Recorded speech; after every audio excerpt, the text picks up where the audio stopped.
what's the Elio's Pizza situation? You stocked up on that too, or what? You know what? I didn't have it during the Capitals game, Oh, so I Kevin, think see? it's more the White Claw This is all your than the fault. This is Ilios. all your fault. Yeah, so everyone, Paulie's gonna start the GoFundMe page, so start sending in the money. www.getkatiebangedupforrangergames.com That's right. so we can win. All right, buddy, here we go. Wrapping up another show. Do we have a Kevin DeLury New York Rangers man crush of the week? This is obviously early in the week, a Monday, with the game we won't be on later on this week. So what do you got for us, buddy? What can the fans hang their hat on this week with some epic words from your lips? I hate giving it to players. Yeah, we got to change this, man. That's the last thing I want to do is give it to a player, but I got to give it to Mika Zibanejad. That was one of the great Ranger moments. So. Yeah, I know. I mean, that was sort of a given, right? I mean, just one of the great Ranger moments, through my time of watching the Rangers. It's up there with any of the sort of big playoff goals that we've seen. Earlier, I think in December, we were talking about the best goals of the decade, and I mentioned the step-on goal against the Capitals, ironically enough. And it was very similar because, when Zibanejad scored that overtime goal, he was almost in that same spot and jumping into the glass the way Stepan did when he scored that Game 7 game winner against the Capitals to get him into the Eastern Conference Finals that year.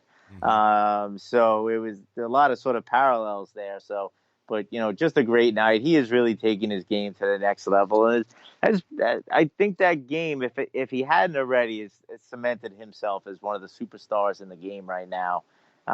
He's had 39 goals, I think, on the season, and he missed a bunch of games this year. So, he'd be approaching 50 probably if he didn't go down earlier in the season with that injury. So, he's really taking his game to the next level, which you needed to have happen with Kreider going down with the injury for the rest of the season. You look to your top players to step up. He's doing it. And, he is absolutely, I think he's every Ranger fan's man crush of the week this week. Good stuff, buddy. And you know what? He's a good kid, and I think that's another thing, too, as far as this team. They're all a bunch of good guys, man. Good kids, pretty respectful. There hasn't been any BS going on off the ice. They've hung in there through the ups and downs. As far as the locker room, you could see that, obviously, when Mika came in afterwards, and they all came out, and just the hugs and the celebrations, the goal celebrations on the ice. We're all seeing it.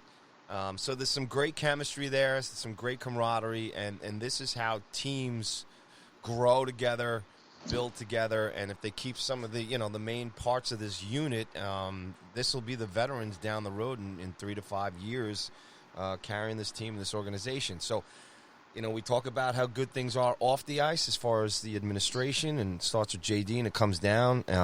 You got to love what we're seeing on the ice, too. And that's the other thing, too. Outside of Capo,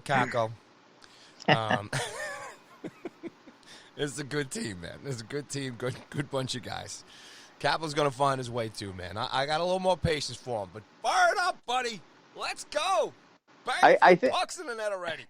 I think to add on to what you were saying about the chemistry and stuff, I think that's a big reason why Kreider's back, too. I think he's just a big-time presence, a commanding presence in that locker room. I think a lot of the young guys really do look up to him.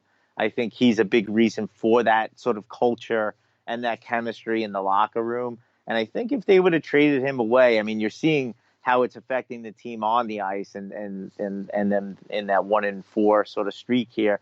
I think it would have affected them off the ice as well in that locker room. I think you would definitely see some, slumping sort of veterans, without Kreider in there. Zibanejad, I know, seemingly has a great friendship with Kreider, Buchnevich as well. So I think that was just a real smart move by Gordon and JD to keep Kreider around for his on-ice achievements as well as his off-ice achievements. So, yeah, I agree completely as far as this team's chemistry. It's fun to watch, and I love watching those videos as well. I think I've mentioned it before. It reminds me of the 2012 team under Torch that went to that conference finals that we lost to the Devils. But, that was just a fun team that really had a lot of chemistry. They had the HBO series that year that followed them around before the Winter Classic, and they did that sort of ugly sweater party, Christmas party, Oh, and yes. those type of things. I had the characters on the team with Girardi and Prost and those guys. Who are just a fun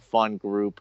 And this group has that same sort of vibe, which I think is why the fan base is really sort of getting behind them. They're just a fun group to root for, an easy group to root for. So you just look. This is one of those teams. You have those teams, and this is one of those teams that the fan base sort of falls in love with a bit. And look, for the most part, they're all going to be together next year. Unless something crazy happens in the off season, where they do move Strom or D'Angelo. I don't see that happening. We're pretty much going to be looking at the same team next year. Maybe a couple of minor tweaks, but this is a fun team to get behind. Upgrade your shades, everybody. The future looks bright, man. All right, back at it this week. Dallas, Colorado, Arizona. Let's see what the boys have for us, but it should be fun. KD, say goodnight to the folks. Good night, folks.